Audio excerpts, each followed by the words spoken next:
Naqueles dias, haviam gigantes na terra, e também depois, quando os filhos de Deus conheceram as filhas dos homens, as quais lhe deram filhos. Esses eram os valentes, os homens de renome, que houve na antiguidade. Gênesis, capítulo 6, versículo 4. Há milhares de anos, o homem olha para seu passado, e não consegue compreender os primeiros capítulos da história de sua existência. O livro do Gênesis revela que seres diferentes à raça humana que hoje conhecemos coabitaram com o homem. Mas quem seriam estes seres? Como chegaram até aqui? E por que eles já não estão entre nós? Hoje, nós vamos analisar as Escrituras Sagradas para entender os mistérios que envolvem os primórdios da nossa história.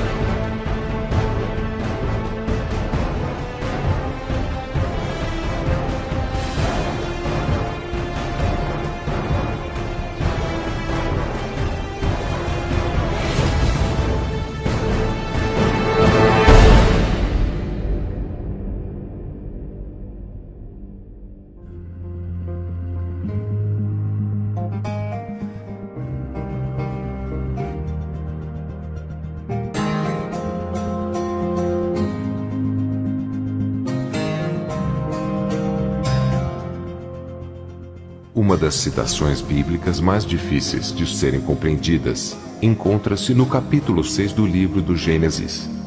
No verso 4, o autor bíblico expressa 3 afirmativas que têm causado controvérsias dentro do estudo teológico.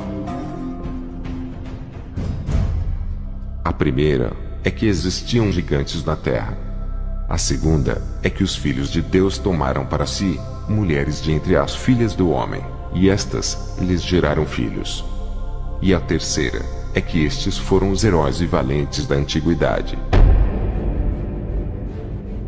Muitos teóricos e historiadores se deparam com estas informações e não são capazes de explicá-las, porque também não conseguem compreendê-las.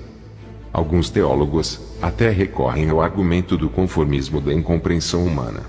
Afirmam que somos incapazes de entender todo o conteúdo das Escrituras Sagradas, e que nestes casos não se deve questionar. Porém, a própria Escritura afirma: o soberano não realizará nada sobre a terra, sem primeiro revelar os seus desígnios aos seus servos escolhidos. Amós, capítulo 3, versículo 7. As Escrituras Sagradas nos foram deixadas para que os escolhidos tivessem a compreensão da história da criação do universo e da redenção do planeta Terra. Entretanto, para chegarmos a uma conclusão neste assunto e compreendermos os fatos que se sucederam nos primeiros milênios de nossa existência, devemos ser capazes de responder as seguintes questões: quem foram estes gigantes? Quem eram os filhos de Deus e as filhas do homem? E quem foram os heróis e valentes da antiguidade? Ao nos deparar com o texto contido em Gênesis 6:4, nos vêm as imagens dos personagens conhecidos através das fábulas e da mitologia greco-romana. Há muito tempo este conceito vem sendo formado em nossas mentes, o que dificulta a compreensão das verdades contidas dentro das Escrituras Sagradas. Porém, os gigantes que aparecem no livro do Gênesis são muito diferentes dos apresentados nas produções cinematográficas hollywoodianas. Hoje, baseando-se em conclusões de pesquisadores e nas diferentes versões da Bíblia, já podemos afirmar que os gigantes, mencionados no capítulo 6 do livro de Gênesis, têm nome: Nefilins. Assim eles eram chamados. Em sua obra intitulada Commentary on the Bible de 1831, o teólogo britânico Adam Clarke afirma que a versão em grego da Bíblia, também conhecida como Septuaginta, traduziu o termo Nefilins pela palavra grega, que significa literalmente nascido da terra, e as traduções seguintes verteram o termo para gigantes. De acordo com Clarke, essa tradução constitui um equívoco, que se deu porque os tradutores não conheciam o verdadeiro significado do termo em hebraico, e portanto buscaram associá-lo a algo que estivesse dentro da compreensão humana. Hoje, as principais versões bíblicas já trazem o termo Nefilins em seus relatos. Então, quem eram os Nefilins? E aconteceu que, como os homens começaram a multiplicar-se sobre a face da terra, e lhes nasceram filhas, viram os filhos de Deus que as filhas dos homens eram formosas, e tomaram para si mulheres de todas as que escolheram. Então disse o Senhor: não contenderá o meu espírito para sempre com o homem, porque ele também é carne, porém os seus dias serão 120 anos. Havia naqueles dias gigantes na terra, e também depois, quando os filhos de Deus entraram as filhas dos homens e delas geraram filhos. Estes eram os valentes que houve na antiguidade, os homens de fama. Gênesis capítulo 6, versos de 1 ao 4. Quando lemos o relato de Gênesis 6, é comum fazermos uma mesclagem entre as afirmativas, misturando os elementos e o contexto. A maioria dos teólogos e pesquisadores afirmam que os Nefilins eram nada mais que os filhos gerados a partir da relação sexual entre os filhos de Deus e as filhas do homem.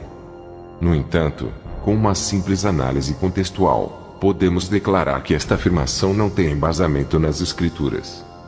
Notem.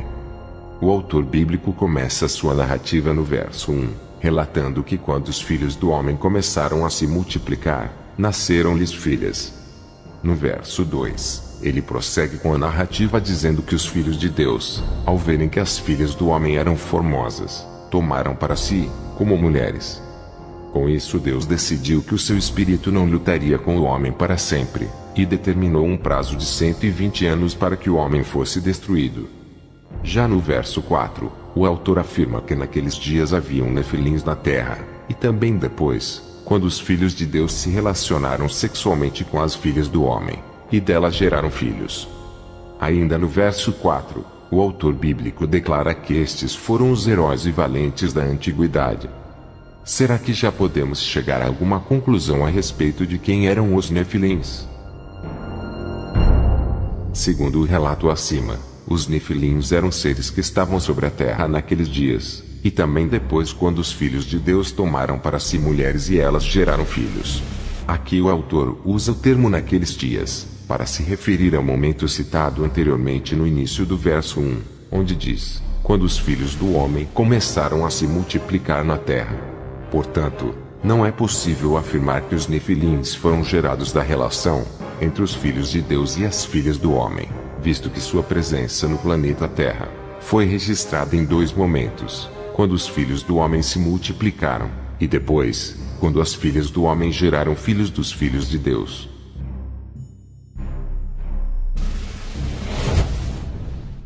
Até aqui, podemos concluir que os nefilins não eram os filhos gerados do relacionamento entre os filhos de Deus e as filhas do homem.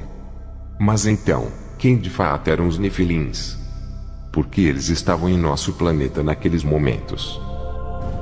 Para chegarmos a estas respostas, é necessário primeiro entender quem eram os filhos de Deus, e quem eram as filhas do homem.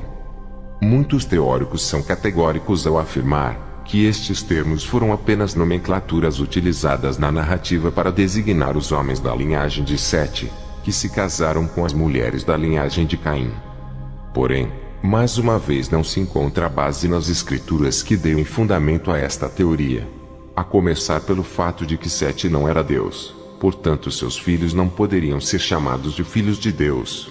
Depois, o autor deixa claro que foram os homens quem se multiplicaram, e geraram filhas que foram tomadas por mulher pelos filhos de Deus.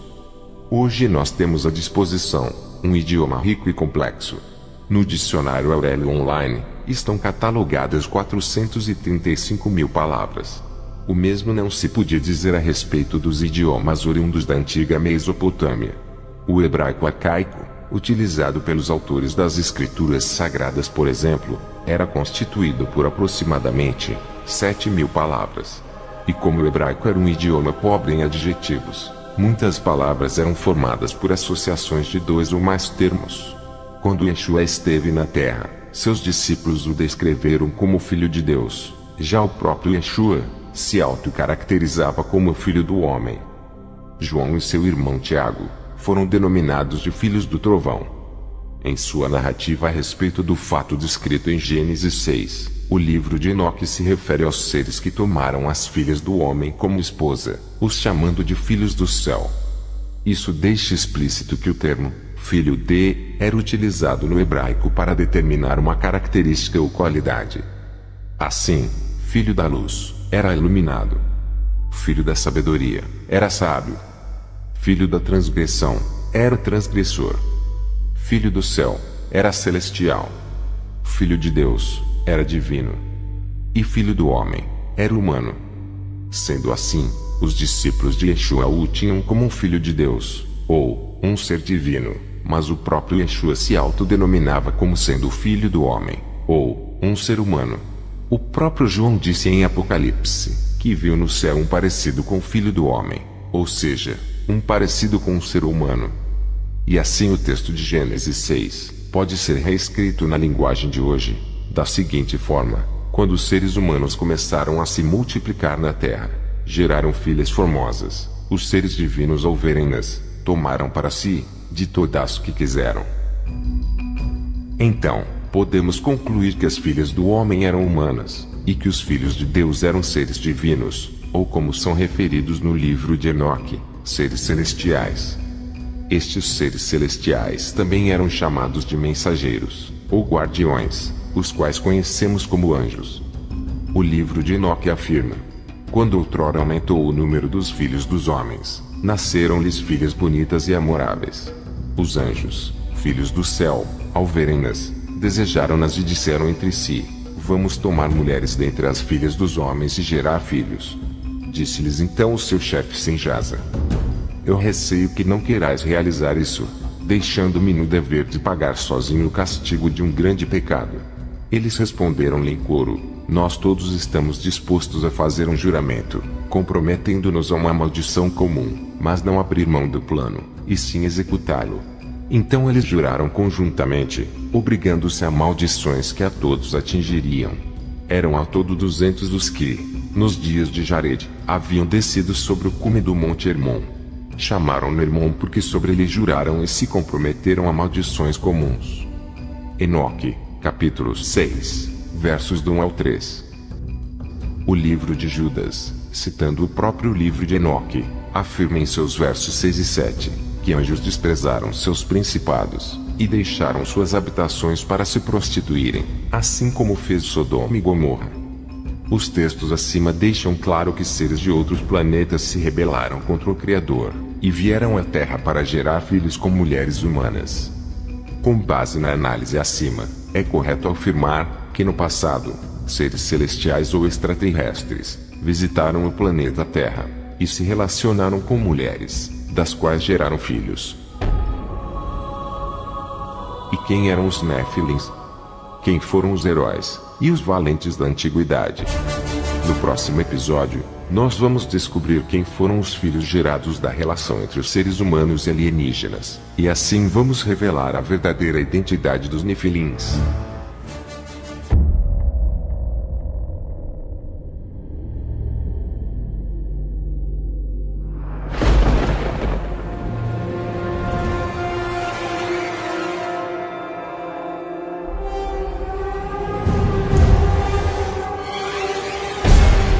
Naqueles dias, haviam gigantes na terra, e também depois, quando os filhos de Deus conheceram as filhas dos homens, as quais lhe deram filhos.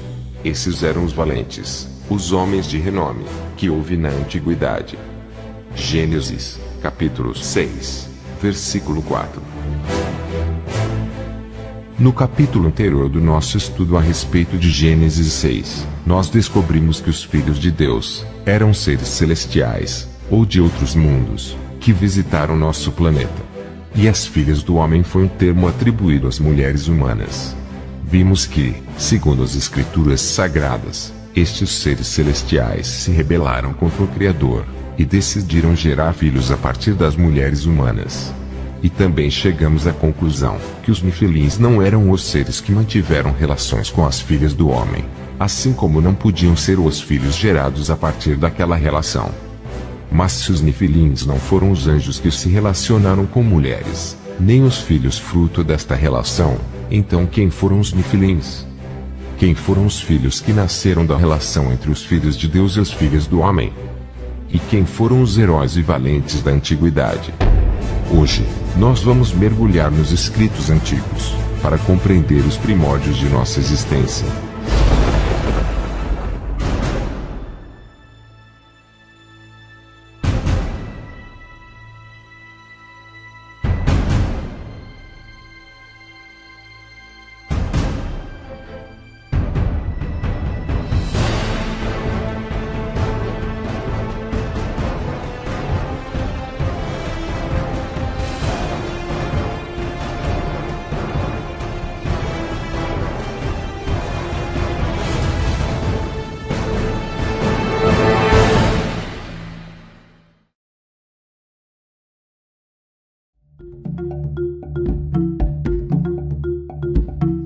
Mesopotâmia. Ano 480 da vida de Noé. A terra está corrompida, cheia de violência, maldades e aflição. O homem descobriu a arte da guerra, a feitiçaria, as ciências ocultas, e tem usado todo este conhecimento para o mal. Porém, existe algo ainda mais devastador, que tem colocado em risco todo o planeta, inclusive a integridade dos eleitos. O Criador ouve o clamor de suas criaturas, e a pedido de seus auxiliares mais próximos, decide enviar ajuda. Entretanto, em um determinado momento, se percebe que o aflito se tornou tão mau quanto seu torturador. E só uma completa destruição poderia solucionar o problema. Então disse o Senhor: não contenderá o meu espírito para sempre com o homem, porque ele também é carne, porém os seus dias serão 120 anos. Gênesis, capítulo 6, versículo 3. No texto acima, é possível verificar que o Eterno decretou um período de 120 anos para destruir a humanidade e purificar a terra. Podemos perceber a urgência em executar essa purificação. Porém, isso não seria feito antes que o próprio Deus encontrasse um remanescente, e o meio pelo qual tornasse possível um recomeço de tudo do que foi criado no Éden. Ano 600 da vida de Noé. Um dilúvio destruiu toda a terra, e tudo que tinha vida sucumbiu. Mas Deus salvou a Noé e sua família. Também preservou as espécies que havia criado no Éden, para repovoar a terra. Um recomeço, uma nova oportunidade para o homem. Mas o que de fato aconteceu sobre a terra para levar o Criador a destruir sua própria criação?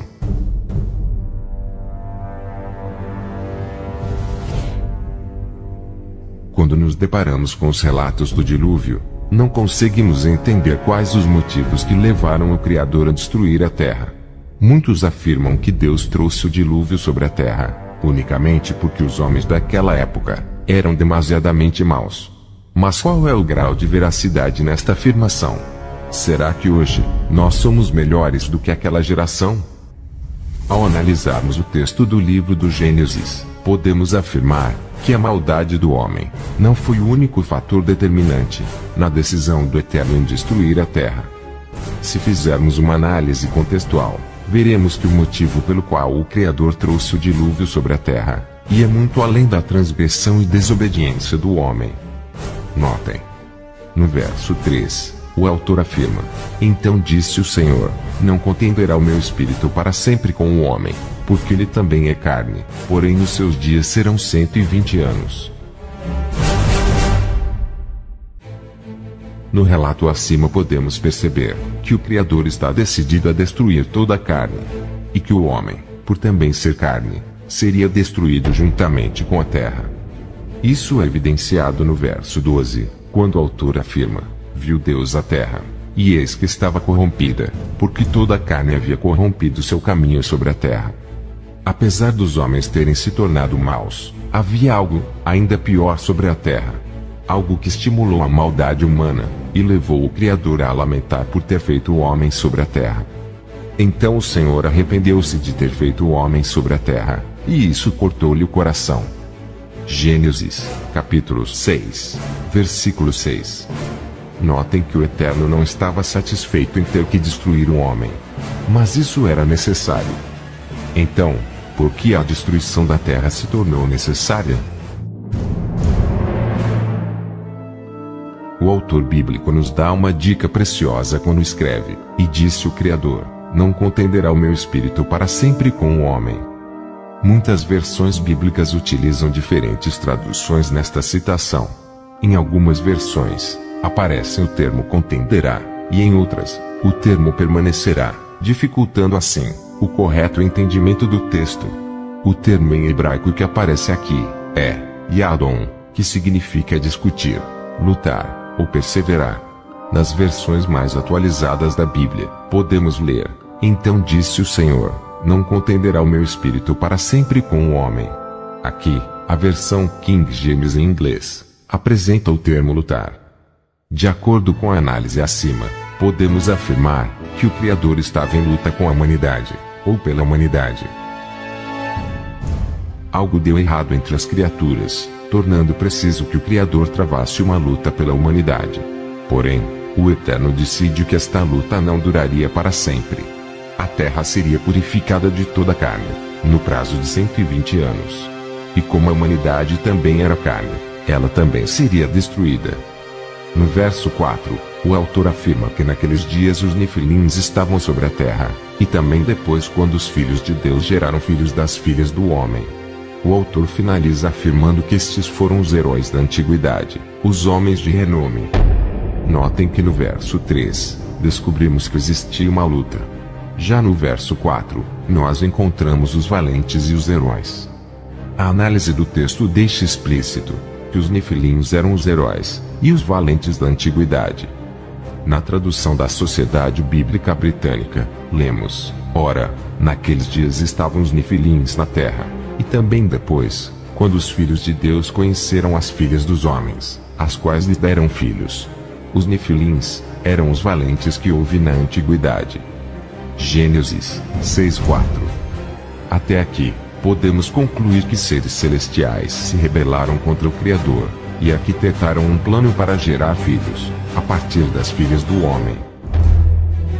O livro de Enoque afirma: "Então, Miguel, Uriel, Rafael e Gabriel olharam do alto do céu, e viram a quantidade de sangue derramado sobre a terra, e todas as desgraças que sobrevieram.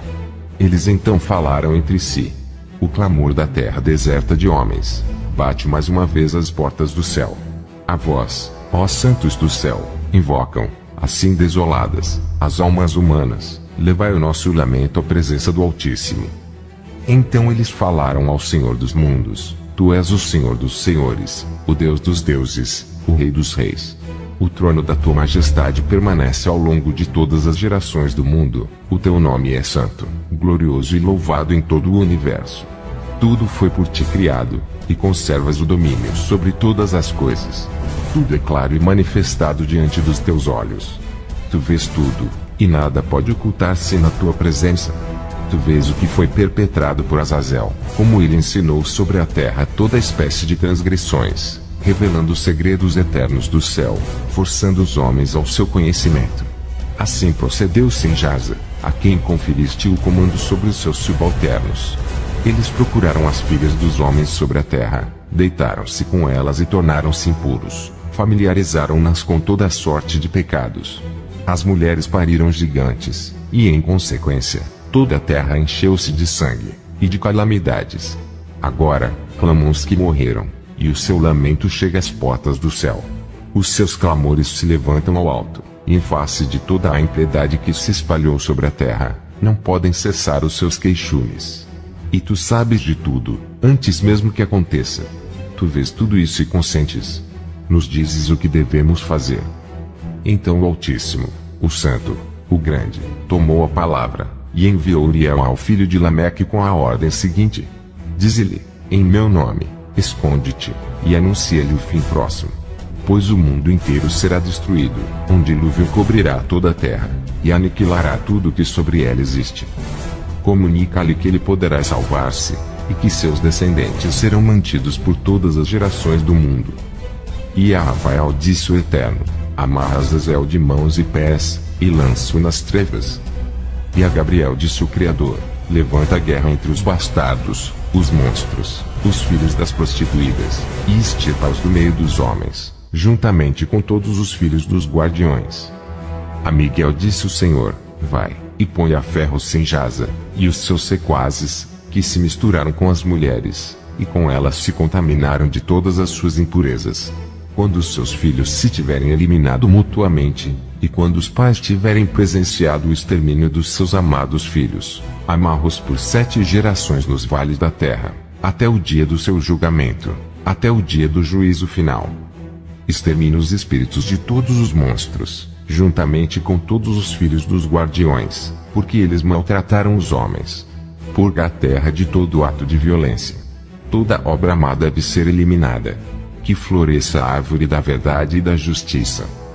Enoque, capítulos 9 e 10. De acordo com a análise de Gênesis 6, e do livro de Enoque, é correto afirmar que o Criador travou uma guerra em defesa de sua criação, e enviou a este mundo seres que lutaram bravamente para defender o planeta. Ao contrário do que é dito, os Nifilins são guardiões, guerreiros celestiais que foram enviados à Terra para proteger o homem das investidas dos anjos rebeldes, que planejavam destruir a criação. No próximo episódio, nós vamos descobrir quem foram os filhos, nascidos da relação entre os anjos e as filhas do homem. E então vamos compreender qual foi a grande ameaça que levou o próprio Criador a destruir tudo aquilo que criou. Não deixe de assistir o Entendendo Gênesis 3.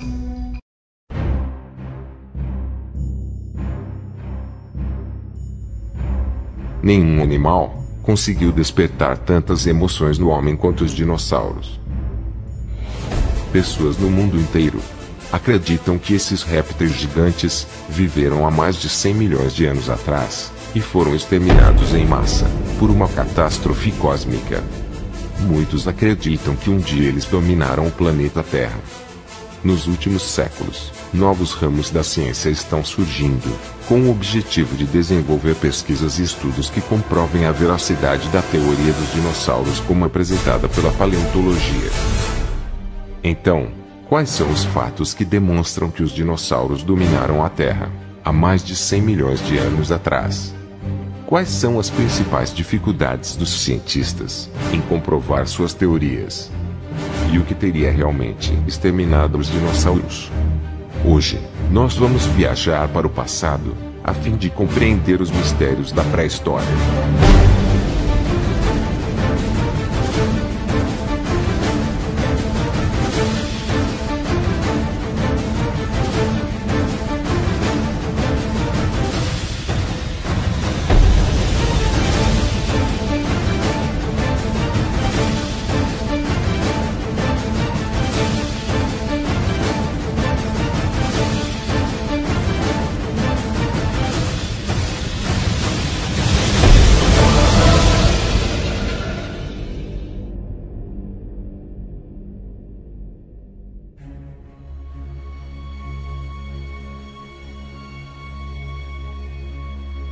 Inglaterra, 1842.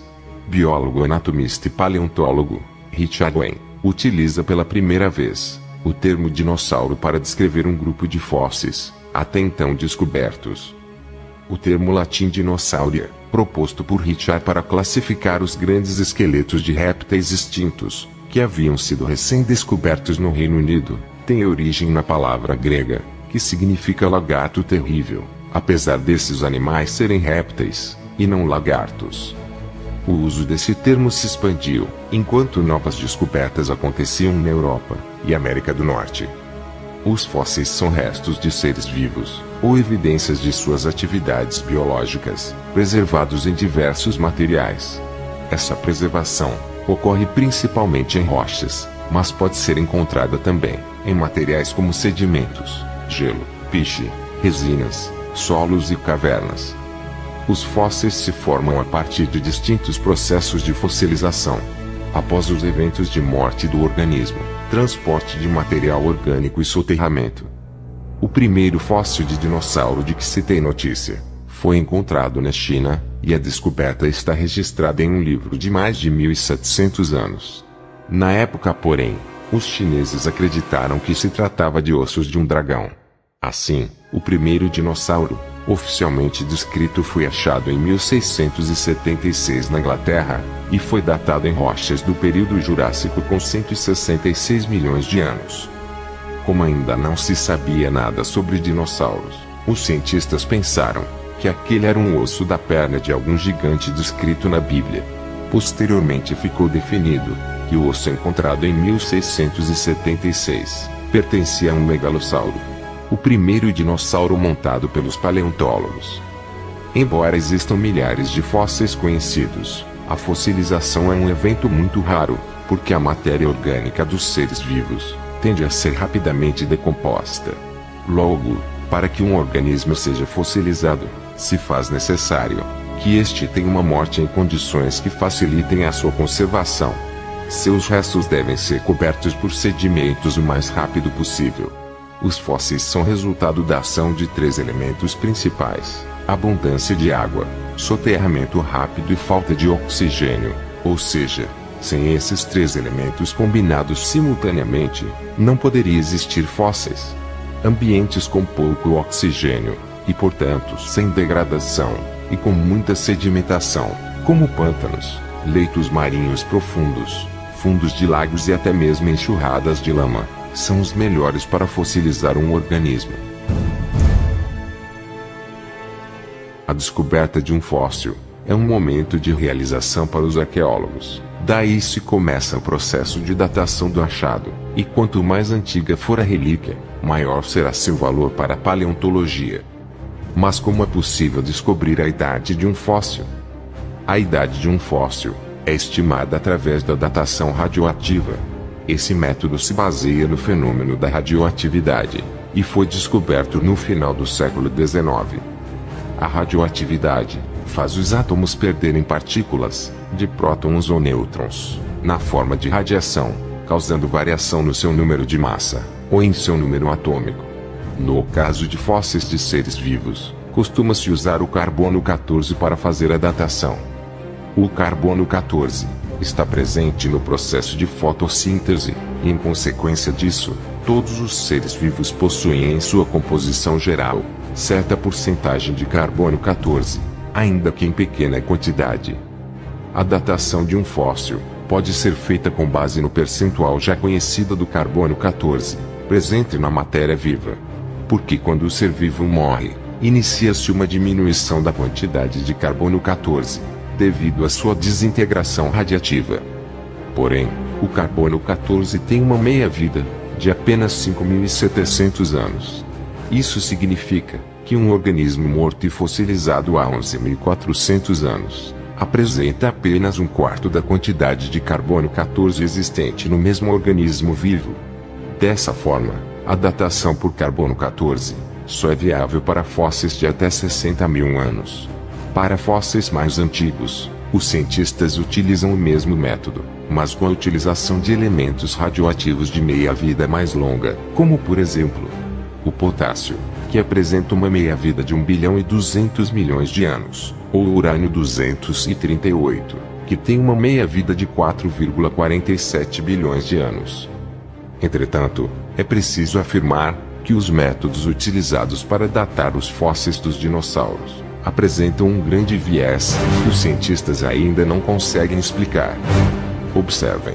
Se para definir a idade de um fóssil, os cientistas se baseiam no cálculo comparativo entre a quantidade habitual encontrada na matéria viva e aquela que foi descoberta no fóssil, qual seria o grau de fidelidade na datação de um fóssil de dinossauro? Se não se tem acesso ao tecido vivo para se fazer uma comparação precisa.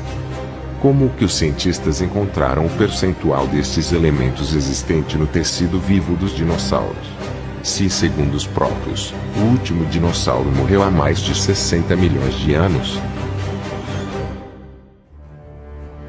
Outra questão referente aos dinossauros, que a ciência ainda não conseguiu fechar, está relacionada à sua extinção e fossilização. Neste campo, existem muitas teorias, e uma delas é a de que certos movimentos, sofridos pelos continentes, provocaram mudanças nas correntes marítimas, e também no clima do planeta. Isso fez a temperatura baixar, o que causou invernos mais rigorosos, consequentemente levando ao desaparecimento dos seres vivos que habitavam a Terra. Outra teoria sobre a extinção dos dinossauros, e a que é mais aceita pela comunidade científica, é a de que um asteroide, com aproximadamente 10 quilômetros de diâmetro, teria atingido a superfície da Terra, gerando uma explosão semelhante a 100 trilhões de toneladas de dinamite. Essa teoria afirma que a extinção dos organismos vivos, que habitavam a superfície terrestre, não ocorreu pelo impacto do asteroide com a Terra, mas sim por consequência dos efeitos que esse impacto causou. Os cientistas ainda não conseguiram desenvolver uma teoria aceitável, que justifique o fato de tantos fósseis terem sido encontrados no mesmo local. Cemitérios de dinossauros têm sido encontrados em todo o mundo. Em 2008, os chineses encontraram mais de 7.600 fósseis de dinossauros, depositados numa área de apenas 300 metros de comprimento. Na grande maioria dos fósseis encontrados, a forma anatômica do esqueleto está preservada. Isso reforça a tese de que estes enormes animais foram soterrados logo após sua morte. Até aqui, o que podemos concluir é que ainda existem muitos fatos sem explicação quando se refere aos dinossauros. Entretanto, em meio a milhares de teorias, a cada ano, o mercado de fósseis movimenta vários bilhões de dólares. Em 2011, um único dente de um suposto Tiranossauro Rex foi arrematado por mais de 100 mil dólares nos Estados Unidos. Em 2013, um esqueleto foi vendido na Inglaterra pela quantia de 630 mil dólares. E em 2012, um norte-americano pagou $1 milhão só para levar os ossos de um tiranossauro para casa. Muitas perguntas ainda estão sem respostas, mas no próximo capítulo, nós vamos descobrir o motivo pelo qual os dinossauros foram exterminados, e entender toda a realidade acerca dos lagartos terríveis.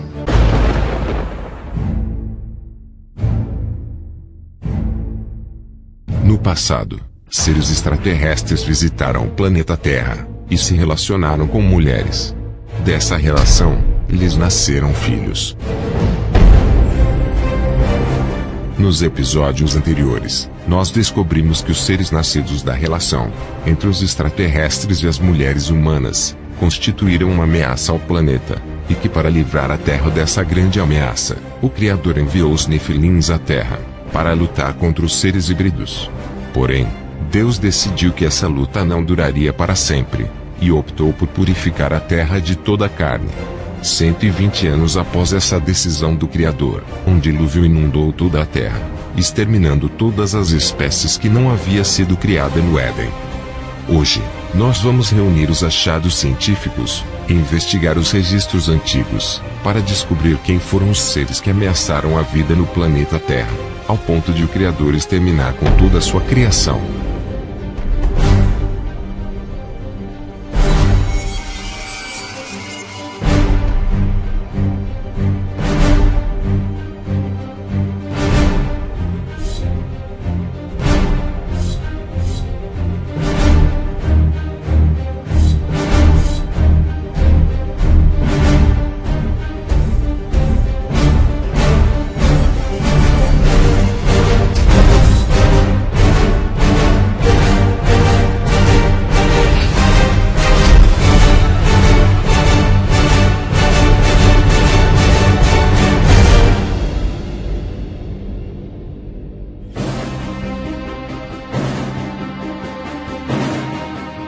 Eram esses os chefes de cada grupo de 10. Todos os demais que estavam com eles tomaram mulheres, e cada um escolheu uma para si.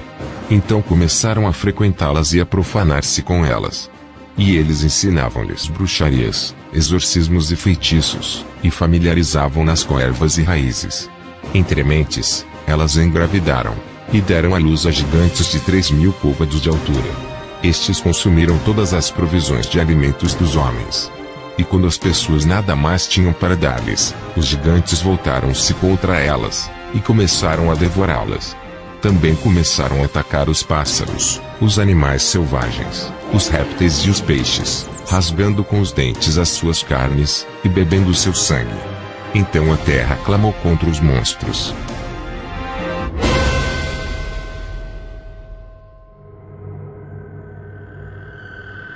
Quando os anjos decidiram tomar as filhas do homem, e delas gerar filhos, sabiam que estavam cometendo um grande pecado. Eles compreendiam que por causa deste grande pecado sofreriam a maldição de um grande castigo. No entanto, os escritos antigos revelam que estes anjos rebeldes planejaram gerar filhos das mulheres humanas, justamente para trazer o caos sobre a terra. E mesmo cientes que a execução desse projeto lhes traria uma maldição e um grande castigo, eles decidiram entre si que todos assumiriam as consequências desse ato, mas não deixaria de dar cabo aos seus planos. O livro de Enoque revela: quando outrora aumentou o número dos filhos dos homens, nasceram-lhes filhas bonitas e amoráveis. Os anjos, filhos do céu, ao verem-nas, desejaram-nas e disseram entre si: vamos tomar mulheres dentre as filhas dos homens e gerar filhos. Disse-lhes então o seu chefe Senjasa: eu receio não queirais realizar isso, deixando-me no dever de pagar sozinho o castigo de um grande pecado. Eles responderam-lhe em coro: nós todos estamos dispostos a fazer um juramento, comprometendo-nos a uma maldição comum, mas não abrir mão do plano, e sim executá-lo. Então eles juraram conjuntamente, obrigando-se a maldições que a todos atingiriam. Eram ao todo 200 os que, nos dias de Jared, haviam descido sobre o cume do Monte Hermon. Chamaram-no Hermon porque sobre ele juraram e se comprometeram a maldições comuns. Como se pode notar, seres de outros mundos se rebelaram contra o soberano do universo, e decidiram gerar filhos com as mulheres humanas. Estes seres que foram gerados a partir daquela relação, eram monstros gigantes, seres híbridos, que se tornaram uma ameaça ao planeta Terra, pois eles passaram a devorar as pessoas e os animais. Quando a vida na Terra estava prestes a ser aniquilada, o Criador enviou anjos guardiões para aprisionar os anjos rebeldes e destruir os monstros que eles geraram. E por fim, Deus enviou o dilúvio sobre a terra, para exterminar com toda a carne, purificar o planeta de toda a maldade, e destruir completamente com os seres híbridos, descendentes dos anjos rebeldes. De acordo com os fatos apresentados no livro do Gênesis e no livro de Enoque, podemos afirmar que o principal objetivo do dilúvio foi exterminar uma espécie que não foi criada no Éden, mas sim, gerada pelo relacionamento entre seres deste mundo e de outros planetas. Então, qual foi a espécie extinta no dilúvio? Nos últimos séculos, a humanidade tem feito descobertas incríveis a respeito de seres que apresentam características distintas, e que foram mortos e soterrados repentinamente. Os lagartos terríveis têm fascinado os cientistas do mundo inteiro, e incitado o desenvolvimento de milhares de teorias a respeito de sua existência e extinção. A maioria destas teorias afirmam que estes seres viveram há milhões de anos atrás, e foram exterminados devido a mudanças climáticas ocorridas no planeta Terra. As teorias a respeito da existência dos dinossauros não admitem a existência de um ser soberano do universo. Os paleontólogos não acreditam na ocorrência de um dilúvio mundial, como descrito na Bíblia. Entretanto, estes cientistas são obrigados a reconhecer que as evidências da existência desses seres só chegaram até nossos dias, porque seus corpos foram cobertos de água e argila, logo após sua morte. Quando um ser morre, e seu cadáver permanece exposto, é inevitável a ação de abutres e micro-organismos. Assim, os ossos são desarticulados e espalhados pelo ambiente. Estudos revelam que um osso exposto ao ar livre se decompõe completamente em até 2 anos. Portanto, é inadmissível aceitar que os ossos dos dinossauros foram cobertos por sedimentos com o passar de vários anos. Existe apenas uma explicação para que os ossos dos dinossauros tenham sido fossilizados e preservados até os dias de hoje. Essa explicação está no fato desses animais terem sido cobertos por água e argila imediatamente após sua morte. E existe apenas um relato de uma inundação capaz de matar e soterrar repentinamente estes seres: o dilúvio. Quanto à datação destes fósseis, nós vimos nos episódios anteriores que esse processo se dá por meio da medição da quantidade de elementos radioativos existente no fóssil, em comparação com a quantidade existente no tecido vivo do mesmo organismo. Porém, quando se trata de dinossauros, essa datação é apenas uma hipótese, por não se saber qual a quantidade do elemento existente no tecido vivo. Para chegar a uma estimativa desse valor, os cientistas utilizam valores presentes em animais que eles acreditam ter alguma ligação com os antigos dinossauros. Mas é preciso lembrar que, de acordo com o livro de Enoque e o livro do Gênesis, estes animais foram seres híbridos, descendentes de seres de outros planetas. Sua constituição não era a mesma dos seres da Terra, e portanto, não se pode compará-los com os animais criados no Éden. A ciência ainda não conseguiu explicar todos os mistérios que envolvem a existência dos dinossauros. A cada segundo, cientistas criam milhares de teorias, ignorando os escritos antigos e as informações descritas por pessoas que viveram há milhares de anos atrás. Nós continuaremos em busca da verdade, investigando as descobertas da ciência e reconhecendo a existência de um Criador.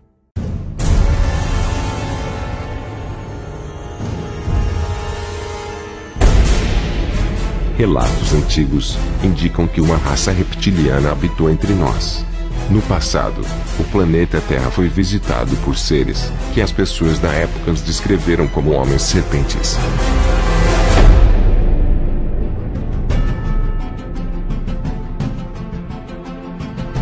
Pessoas do mundo inteiro acreditam em teorias que afirmam existirem seres estranhos vivendo entre nós. Mas qual é a veracidade dessa história? Poderia a Bíblia e outros registros antigos nos fornecer alguma evidência da existência destes seres? Ou isso seria loucura? Nesse episódio, vamos investigar os detalhes da história, em busca de vestígios dos visitantes que estiveram neste planeta e deixaram suas marcas em nossas vidas.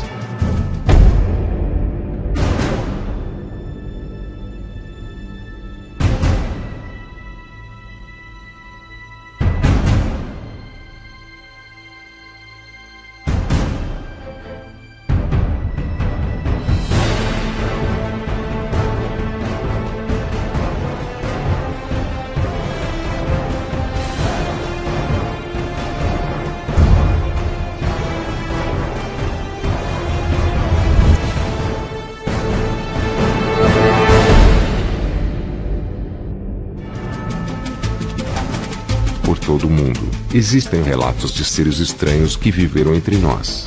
Seres chamados de homens-serpentes foram registrados pela mitologia grega, indiana e até mesmo na mitologia romana.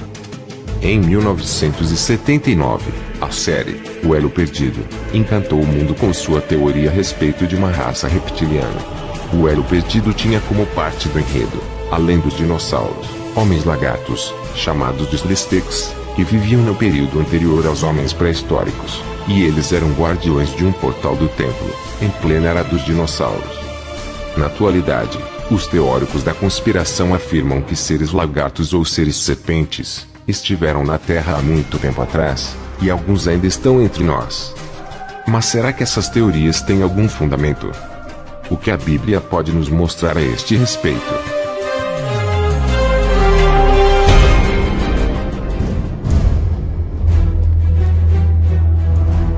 Nos episódios anteriores, nós descobrimos que seres de outros mundos estiveram no planeta Terra e se relacionaram com mulheres humanas. Também chegamos à conclusão que os seres conhecidos como dinossauros foram os seres gerados do relacionamento entre os filhos de Deus e as filhas do homem, e que estes seres causaram grande caos na Terra, tornando necessário que o Criador enviasse os Nefilins ao planeta Terra para combater os seres híbridos e os anjos rebeldes. descobrimos que os dinossauros foram mortos e soterrados por uma grande inundação, o dilúvio. A análise do livro do Gênesis e do livro de Enoque nos mostra que os filhos de Deus eram seres de outros mundos, também conhecidos como anjos. As filhas do homem eram mulheres humanas, os filhos gerados entre os seres de outros mundos, e as mulheres foram seres híbridos, hoje denominados de dinossauros.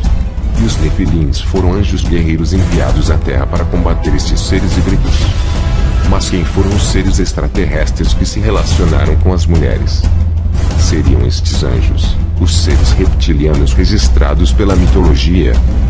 O que dizem a Bíblia e o livro de Enoque a esse respeito?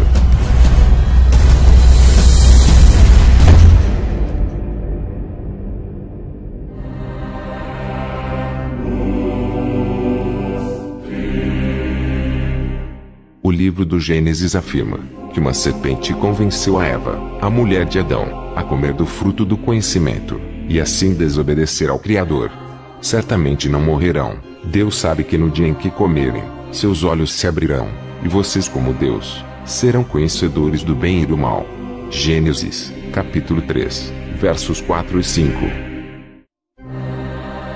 Notem que apesar de a Bíblia afirmar que uma serpente seduziu a Eva, esta serpente não era como as serpentes existentes hoje, nem como os outros animais. A serpente que seduziu e convenceu a mulher de Adão a pecar contra o Eterno era um ser racional, detentor do recurso da linguagem. O livro de Enoque fornece mais informação a respeito do ser que seduziu a mulher de Adão no jardim do Éden. Em consequência desse julgamento, eles serão submetidos à angústia e ao estremecimento por terem desvelado aquelas coisas aos habitantes da terra. Os nomes daqueles anjos são os seguintes: o primeiro deles é Senjaza, o segundo, Artaquifar, o terceiro, Armém, o quarto, Cocabel, o quinto, Turael, o sexto, Runjal, o sétimo, Danjal, o oitavo, Necael, o nono, Baraquel, o décimo, Azazael, o 11º, Arnaros, o 12º, Batarjal, o 13º, Buzazejal, o 14º, Ananel, o 15º, Turel, o 16º, Semapesiel, o 17º, Getel, o 18º, Tumael, o 19º, Turel, o 20º, Rumael, e o 21º, Azazel.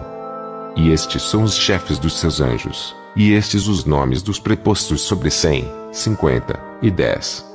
O nome do primeiro é Jecom, é aquele que seduziu todos os filhos dos anjos, trazendo-os para a terra, e desencaminhando-os por intermédio das filhas dos homens. O segundo chamava-se Esbeel, este deu um mau conselho aos filhos dos anjos, fazendo com que corrompessem os seus corpos com as filhas dos homens. O terceiro chamava-se Gadreel, este ensinou aos filhos dos homens todos os golpes mortais. Também foi o que seduziu Eva, e que também ensinou aos filhos dos homens os instrumentos para matar, a couraça, o escudo, o montante, e acima de tudo, todas as armas assassinas. Foi por suas mãos que estas passaram a ser usadas pelos habitantes da terra, desde então e por todos os tempos.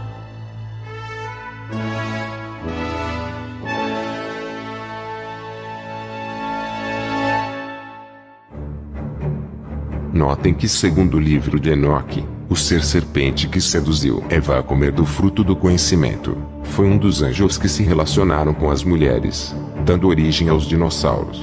Seriam estes anjos seres reptilianos que visitaram a Terra. Seriam os lagartos gigantes, descendentes dos homens lagartos registrados pela mitologia. As teorias apresentadas nesta série não constituem doutrina religiosa e estabelecem uma ligação entre os relatos bíblicos e a ciência. E você, o que acha? Deixe seu like e seu comentário.